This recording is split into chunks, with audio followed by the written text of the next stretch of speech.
I know that both the Trojans and the Ducks have games this weekend, but hear me out. Oregon is going to beat Minnesota by 50 points, or at least it'll feel like it, and USC's favored by 6.5 over Iowa for a reason. This is a huge game for both the Trojans and the Ducks. For the Trojans, if they lose to Oregon, I mean, if they lose to Iowa, it's the same thing. But they're favorites over Iowa. They're going to be underdogs here. If they lose this game, if they lose any game, they're out of the college football playoff conversation. If Oregon loses this game, they will not get a home game in the playoffs, and losing to USC at home makes the Washington game a must-win. And that's probably an uncomfortable spot given it's on the road, it's a rivalry game, and Fish and Damon Williams are going to want to finish out the season strong after that Wisconsin game. The early line is Oregon minus 6.5. Early total is 55.5. Time and network is to be determined, but I imagine it's probably going to be the NBC night game. At least that's what it should be. Maybe it's the 3:30 game. I don't know, but it's definitely not going to be the noon game due to those two schools being on the West Coast. That wouldn't make any sense. It's going to be a really good one and competitive, and the line is shorter than I would have expected it to be preseason. My thoughts have changed pending on Oregon's health and their status. And USC, look, we said preseason that they were a dark horse college football playoff team. We've hit the nail on the head there. We just have to see if they actually make the playoffs, as I predicted them to do so preseason. For Oregon, it feels like at 10-2 they're a shoo-in and they're a lock, but a win here really helps their odds, because if they win here, there's a chance they could get to Indy. If, say, Ohio State doesn't beat Michigan, if Michigan wins out, there's a chance that Oregon could win that tiebreaker and get to Indy. And if they win in Indy, they're getting that first round bye. Or if they just win out but don't go to Indy, you're 11-1. You probably get the 5, 6, or 7 seed, and you get a home playoff game, and you get some momentum entering that quarterfinal matchup. Get kind of the opposite effect that you did last year, where you won the Big Ten. Your first game was in the quarterfinal. I personally don't think that bye hurt Oregon all that much. I don't.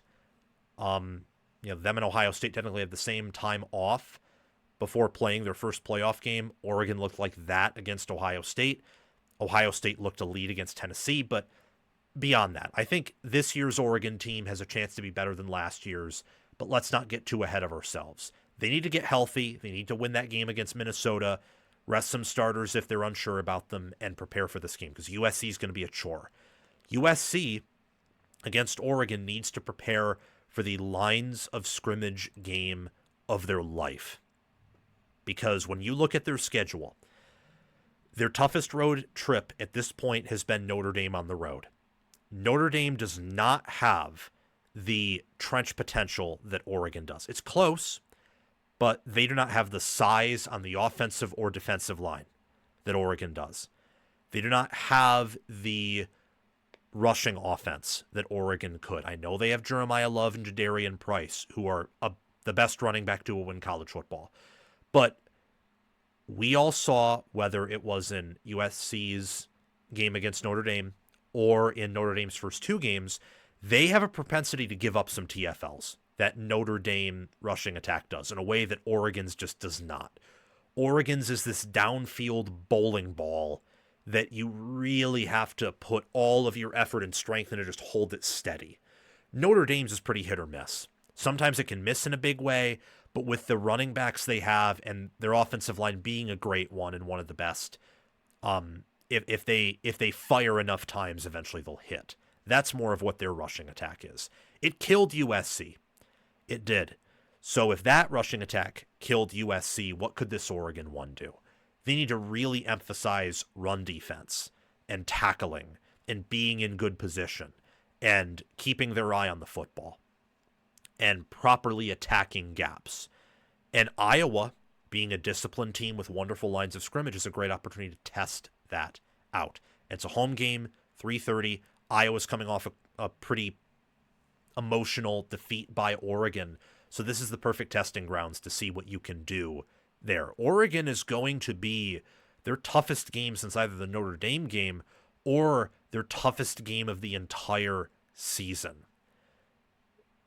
It's going to be a chore, and it's going to be a good, old-fashioned, Pac-12 battle, now Big Ten battle. It's a shame that in the Pac-12 and later parts of the Pac-10, we couldn't have Oregon and USC be as good as they are right now at the same time. I know that there are many USC teams better than this one, maybe even some Oregon teams better than this one, but they rarely played each other when they were both in the top 25, and the odds say that both will win their games this Saturday and then progress to being ranked even higher, and this could be a top 15 matchup when they play each other next Saturday. For Oregon, this will be their toughest game since Indiana.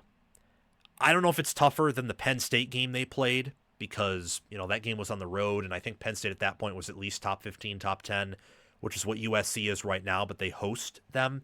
However, USC presents the unique challenge that really only Indiana on the schedule could, of the downfield pass and of the intermediate pass. Penn State had that one play, and they had some pop passes that did well, but that was basically it.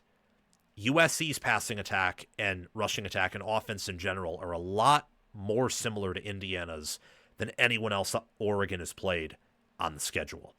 This channel will make you a college football expert and help you enjoy watching games and make more accurate predictions. So what are you waiting for? Like, subscribe, ring the notification bell, comment your thoughts, and watch the video all the way through so that you can get the full package. And check the description and pinned comment for more ways to help yourself and this channel. And while their defense is more comparable to, say, Wisconsin's than it is to Iowa's or Indiana's, or more comparable to what Penn State's is now than what Penn State's was when Oregon played them on the road, it's still a formidable enough defense to where if Oregon is off kilter, if USC is a good game plan, and especially if Oregon isn't healthy at receiver, where USC can maybe focus especially on the run and force Oregon into some punts or some tough situations in terms of 4th and short. So Oregon needs to take this game very seriously, and they will. And I almost don't know why I said that, but there's still this image around USC of being the soft finesse team. And this year, I don't get how you could think that. Their issues have more so to do with depth and lacking a high caliber of athlete on defense than it has to do with them not being tough. I guess that's why I said that. But Oregon, I think, is an undervalued team. I made a video on this that I'll link down below in the reply to the pinned comment to get more views, because we can always use more views, and I think it's a wonderful video we did. And the more Oregon fans we can get to view that and follow this channel, same with USC fans, the merrier. But I believe Oregon's very undervalued, and they have a chance to show out here as early 6.5-point favorites. And who knows, this line could shift up or it could shift down depending on the results on Saturdays. Some keys to this game, some very early thoughts here. Rushing offense, comparing them. Oregon is second, averaging 7.01 yards per carry. USC is third, averaging 6.47. Both are elite in rushing offense. They're havoc-proof. These offensive lines do not allow sacks, TFLs. They do not allow big plays to go against the offense. Oregon is 8th there with a 9% havoc rate allowed. USC is 4th with an 8.6%. They prevent negatives. They don't always stay on schedule, and some of that's because Oregon's played 2 top 5 defenses. Some of that's because USC has had several tough tests on the road and has been banged up. But they rarely are behind schedule. Sometimes they're off schedule, but they're either off schedule or on schedule. Rarely are they dramatically behind schedule in a big way that really forces them to do uncomfortable things. Their fronts are strong. USC's is strong in pass rush. Oregon's is more so strong in run defense. I think Oregon's front is stronger in this game. In fact, I can confidently say I know it is. But USC's is big. It's physical. When it plays well, it is a good defensive front. So this is going to be a rushing attack and lines of scrimmage game. Oregon, though, being the favorite, and in my opinion, if you account for depth and if Oregon is healthy and you take into account coaching, I really do like Oregon in this spot. If everything goes right for both teams, I love Oregon here. The problem is USC, by either their wisdom and their coaching or just by luck, because sometimes that happens, I think is in a better position roster-wise relative to their ceiling than Oregon is. What do I mean by that?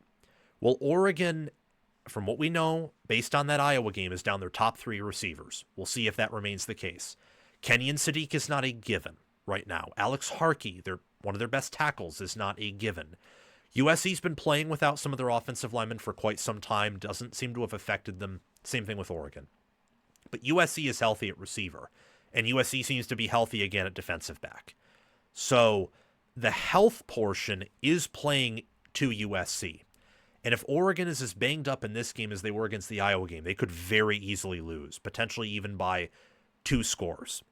If they are completely healthy, though, my preseason opinion that Oregon would win this game by 3 scores is very much in play here. If they're completely healthy, including a healthy Evan Stewart. The likelihood of that happening, though, is very slim. So that's why the line's set at 6.5, is I think the 2 extreme outcomes are USC wins by anywhere from like 9 to 14 points. Oregon wins by 17 to 24. You know, the kind of the at least a close median of that would be Oregon being favored by about a touchdown. That's sort of where I would lean. I think Oregon should be favored. Something else to keep in mind before we close out the segment is Oregon's pass defense. Is it the best in college football? With Ife Obadegwu, Brandon Finney, Dillon Thieneman, with Jaden Cannady, with Theron Johnson, with Kingston Lopa. Is that the best pass defense in college football? And then you also have to include, Bryce Boettcher, Jerry Mixon, their pass rushers, Matayo Uiagalelei and Teitum Tuioti. Bear Alexander's been a game wrecker on the defensive line.